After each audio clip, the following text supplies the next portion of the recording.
Welcome to Public Health on Call, a podcast from the Johns Hopkins Bloomberg School of Public Health, where we bring evidence, experience, and perspective to make sense of today's leading health challenges.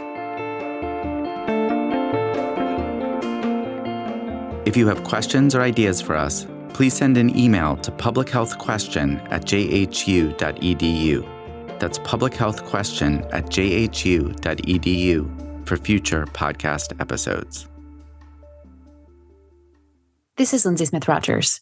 Today, it's back to school, and we're checking back in with Principal Matt Hornbeck of Hampstead Hill Academy, a public school in Baltimore serving 900 students from kindergarten to the 8th grade. He returns to the podcast to talk about the educational challenges after the pandemic, including absenteeism, and what his team is doing to help students feel like they belong in school. Let's listen. Matt Hornbeck, principal of Hampstead Hill Academy, it is great to see you back on Public Health on Call. Thank you so much, Josh. I'm glad to be here.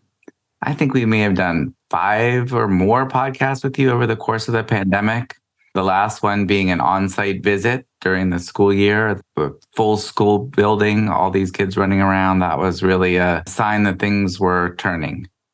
Yes, that was a happy time, and things have only gotten better and better since we last saw you. So what's going on at Hampstead Hill these days?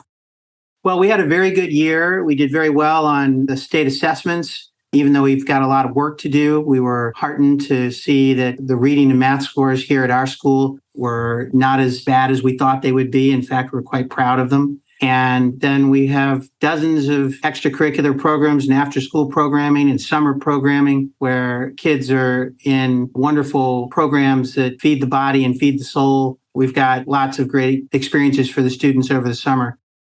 What are some of your favorites? Some of the favorites are the middle grades partnership that we have with the Friends School of Baltimore, where the students from Friends actually come to Hampstead Hill and take advantage of academic programming in the morning. It's a little bit looser than during the school year in terms of more hands-on, more projects, more interesting work. We have about 60 of our students and 30 Friends students come and work with teachers here in the building. And then the afternoons are filled with games and field trips and play over in Patterson Park. So that's one of the highlights. They do some physics work during that summer program. But then we also have our own Busy Bees enrichment camp. And we have the bee or the hornet is our mascot. And so Busy Bees is our summer enrichment program. And then we've got some remediation programs for students that need a little bit more time in reading and math. And lots of tutoring going on with the incredible amount of federal funding that supported the tutoring throughout the tail end of the pandemic and continues for this coming year.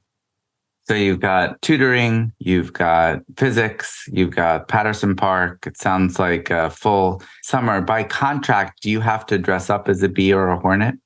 I do not, but I have in the past. I just did our welcome back to school video for staff, and we decided to be a little silly, and we did some filming on the roof, so overlooking Patterson Park in front of Be More Licks, which is this great ice cream shop down here in Southeast Baltimore City, and did some on-location filming up at the pagoda. I very much enjoy entering my 21st year as principal at Hampstead Hill Academy, the students and staff here, and it's just wonderful to be where we are today compared to the pandemic days. So there's a lot of talk about the damage that the pandemic has done for children's academic trajectories. I want to talk about that a little bit, and then I'll ask you a little bit about their mental health. You mentioned that you were nervous about the reading and math scores, but they turned out much better than you had been worried about. What are your biggest academic challenges now? I think we have a handle on where students are in reading and math right now. Our assessment information is accurate. We know what's needed.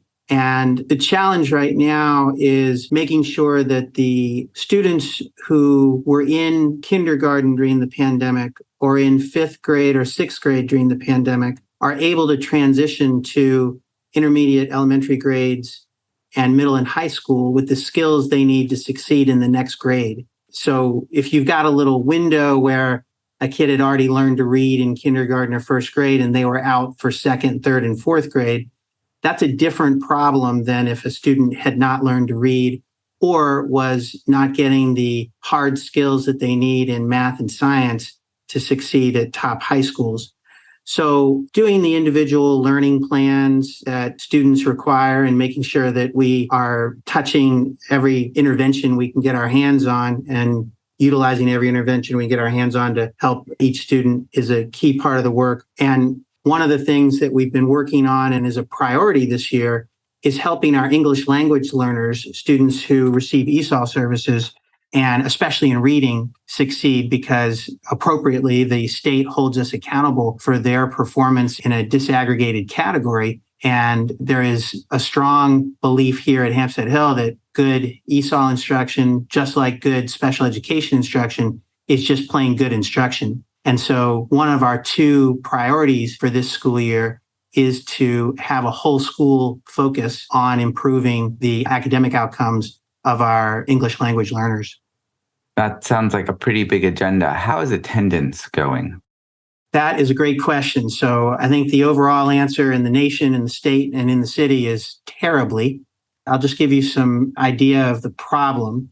So prior to the pandemic, Hampstead Hill had just under 7% chronic absentee rate. And this past year, that more than doubled to 15%. And if we had not put in place some significant interventions, albeit too late, fourth quarter, the rate would have been more like 21%. And we're doing some interventions, some home visits, some teacher outreach very early, starting even this summer. Assistant principals are calling every single family who had a student that was chronically absent this past year, more than 120 students of our 900 students here. But as you can imagine, if someone doesn't come to school, you have a very difficult time teaching that person. There is no bigger problem in public education right now than getting everyone back to school. And just to give a sense of what that means, 7% to 15%, that's the number of kids who are missing how many days of school? So the state of Maryland defines chronic absenteeism as missing 10% or more of school year to date. So if you miss 2 out of 20 days or 4 out of 40 days, at that point in the school year, your child would be chronically absent. There are 180 student days. And so at the end of the year, if you've missed 18 or more days, you're chronically absent. And so I've talked to colleagues around the city, and there are many schools that have 30, 40, 50, even 60% chronic absentee rates. And we're only in school 10 months and 180 days. And if you've missed 18 or more, and some of the students, it's 18 or more. And so there's some students that are doubling and tripling that number as well. And it does get very, very challenging. Let's dig in on that a little bit. The causes of kids not going to school, have they changed? Are they related to the pandemic? I think that's right. There's been a lot of discussion about this, widely reported, but you feel it more personally and more acutely at the school level when the muscle memory that was there in terms of a parent getting up in the morning, getting their kids dressed and fed, getting in the car, getting on the bus or walking, that muscle memory just isn't there and continues to be a challenge. And there are a number of people who either continue to be out of work or are working from home, and those morning routines were severely disrupted. You also had the online learning debacle, which some students got very used to, not just logging on for a few hours a day and not coming to school. So the pandemic did have a huge impact on that. I think that it's better this past year than it was the previous year, and it will be better this coming year than it was this year. Sounds like you're focused on this coming into the school year. You're going to try to keep the kids in school. Any new strategies you're going to deploy? Well, there's a new effort, and we've been doing this for about 18 years now, but there's a new effort statewide called Restorative Schools Maryland. And Hampstead Hill's been a restorative school site for nearly 2 decades. And creating opportunities for students to enjoy being together, enjoy being with their teachers, and building community is, I think, the most effective way at improving staff attendance, student attendance, decreasing detentions and suspensions and office referrals and all those things that you don't want to have in a school.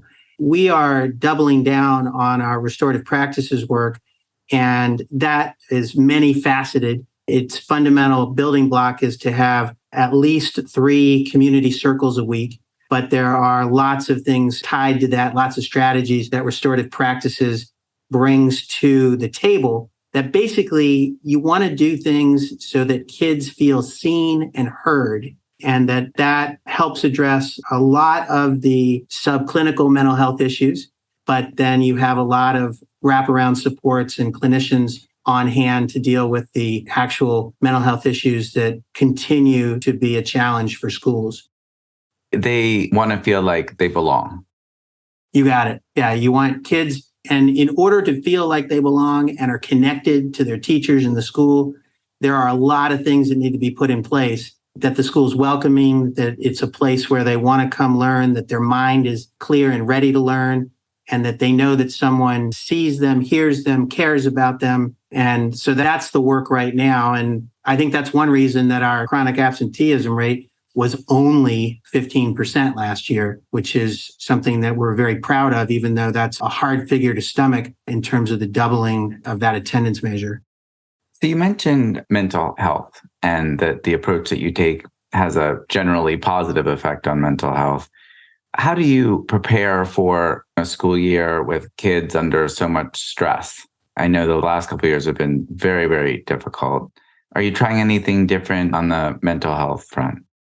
There is response to crisis training that we sent our social worker and our IEP chair to CPI training in Tennessee this summer. And they're going to train 12 of our staff later this month in crisis response. The entire staff is going to be trained in verbal crisis response, and a smaller number of staff will be trained in physical response to crisis. And so keeping kids safe and making sure that staff feel that they're supported. Josh, the work that teachers do is just this side of a miracle. I mean, even in the ideal circumstances, to teach a kid how to read or do algebra is just extraordinary. I couldn't have more respect for what they're doing. I view myself as a talent manager, not really as a principal, and I'm trying to organize everything around supports for the classroom. That work is taking place this summer, and we think will help support our teaching and learning this coming year. You know, on that last point, maybe a final question. What do you do for the staff? This is obviously all these challenges, the absenteeism, the mental health challenges that students have, the incredible workload that teachers have and the challenges they face. As the talent manager, what do you do to keep your talent looking ahead and feeling good about the job?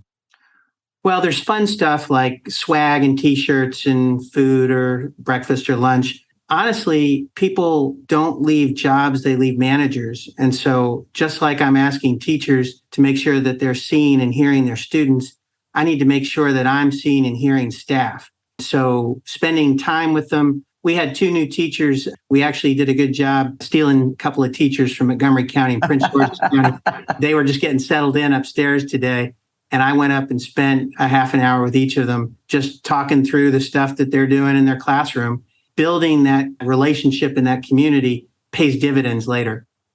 Well, it is great to catch up. School year is almost upon us. Thanks so much for joining Public Health on Call. And your phone may ring again at some point, Principal Hornbeck. We really appreciate all the time you spent with us, really helping us see what it's like for a truly phenomenal school and with amazing students, teachers, and not too shabby principal to make it through the pandemic.